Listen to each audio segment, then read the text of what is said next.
Welcome back. This video will cover one of the most important concepts in programming, loops, or the ability to repetitively run a set of commands until a specified stopping time. I'll also introduce the Python for loop, which is one of the ways you can implement a loop in Python, as well as a standard pattern you'll use when writing a loop. Most programs feature repeating code in some way, loops being one way to achieve this. You'll need a lot of practice with loops to design them to achieve objectives, but understanding how loops work is the first step. Loops can be difficult to understand because the effect of repeating a set of code is not always obvious. Each time the body, that is the set of the code that is repeating, repeats, the data referenced by the loop can change, which can alter how the body executes. Let's start with a very basic loop in Python, a variant known as the for loop. The Python for loop is known as a compound multi-line statement, which means that it consists of multiple parts and usually multiple lines.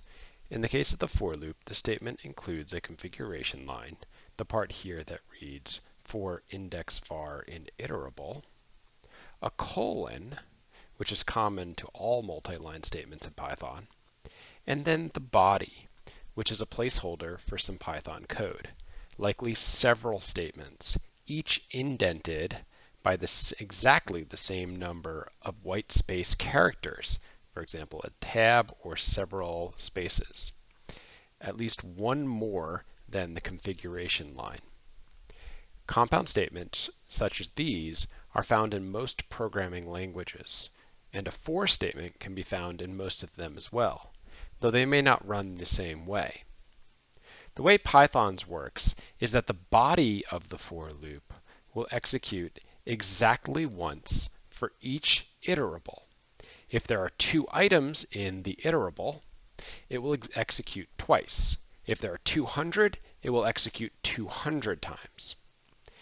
Key to the operation of the for loop is the index var. That variable, which is a name of your choice, will be assigned to the next iterable, and then the body will run. Let's go over to Jupyter and see how this works in practice. Primarily, you're going to see 3 types of for loops. Really, they're all the same type. They all go for some index variable in some form of iterable. But there are 3 types of iterables you will most commonly see. The first that we're going to cover is range. Range will supply in sequence integers from a starting integer, I'm terming this k here, but normally this is 0, up to but not including a final integer n. And I'll make this 3 to start. You put a colon, and then you'll see if you hit enter, Jupyter will automatically indent for you and you can begin the body. For this example, I'll simply print out the index and run. You can see that 0, 1, and 2 are printed out. Let's modify this a little bit so we can see this running. To do that, I need to import a library called time. This is built into Python. And before my print statements, I will insert time.sleep, which forces the Python interpreter to wait 1 second before it does each print statement. Let's run this.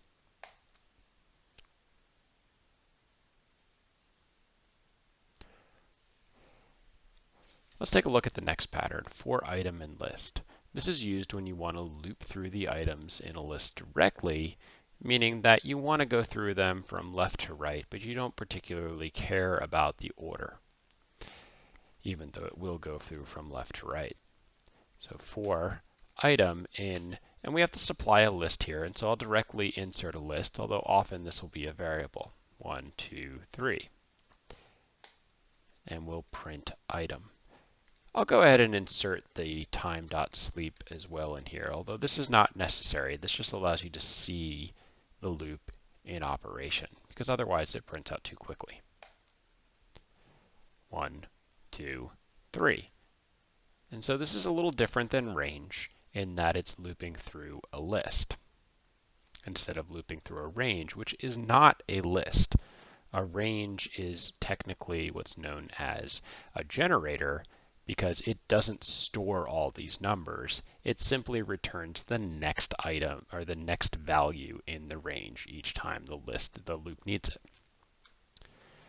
The last variant we're going to explore is for index comma item in a enumerate list.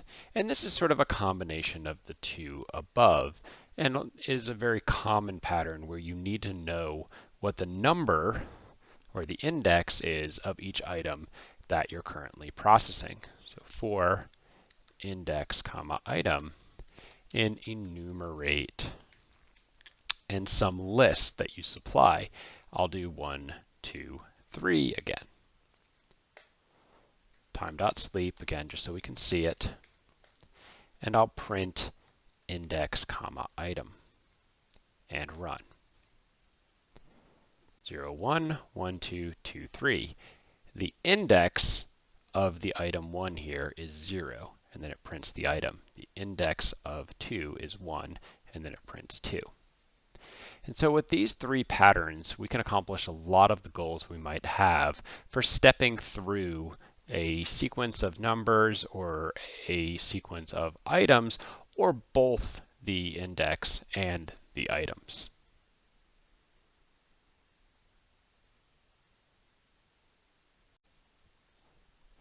Now let's do something a little bit more practical with loops. One of the common use cases for iteration is simulation. And a simple simulation is one of probability. And so let's consider the probabilities of essentially rolling dice or rolling a single die. What I'm going to do is see if when I roll a die many, many times, let's say 100,000 times, how often will I get each number? Now this is going to rely on yet another library. So I'm going to import a library known as NumPy. And oftentimes this is written import NumPy as NP, which simply aliases NumPy as NP. So we can write NP instead of NumPy. Next, I'm going to write or initialize a new list that is going to be the count of each time I roll a number on a die. So my counts is going to be a list that's going to start at 0, 0, 0, 0, 0. Or another way we could have written that was 0 times 6. Now I'm going to write a for loop. Now this is a case where we're going to use the range function.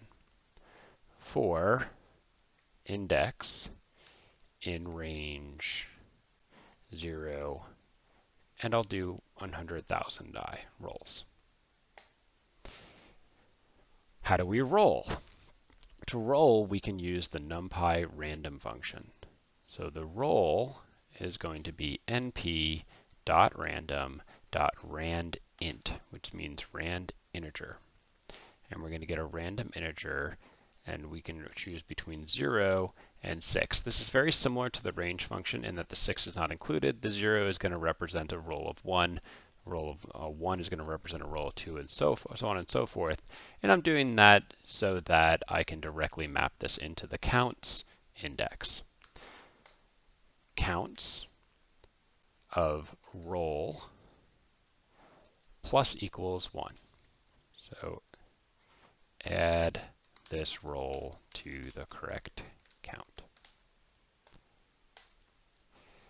And after I'm done with this, I'm going to print counts. Let's run this and see what happens. We can see that our rolls are roughly the same for each of the different sides of the die. This is just one example of these. In fact, we could then loop through our counts if we wanted to.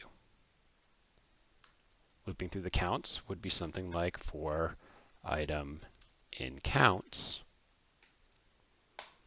We could maybe do something with this like divide by 100,000. But when we did this, 100,000. So let me print, and there's really no, we don't have the, so we can print that out, and so you can see the ratios. But what you're probably more interested in is to be able to print out the die side alongside this. And so for index, comma, item in enumerate counts, let's print index plus 1 and item. And we can incorporate the 100,000. And now you can see it prints 1 and then the percentage essentially of the rolls. And so again, these are your three primary ways that you can write a for loop in Python, or you will write a for loop in Python. Technically, any iterable will do.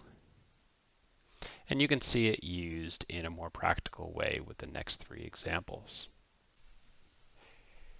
In summary, loops allow you to repeat a set of statements. Those statements are called the body of the loop. The for loop statement is configured to change an index variable each time through the body to subsequent values of an iterable type of data, such as a range data type or a list. We saw several common patterns, and then we also saw the beginnings of using the NumPy random library in Python, as well as the time library that's able to slow things down so that we can see them executing, which is often used in something like a game.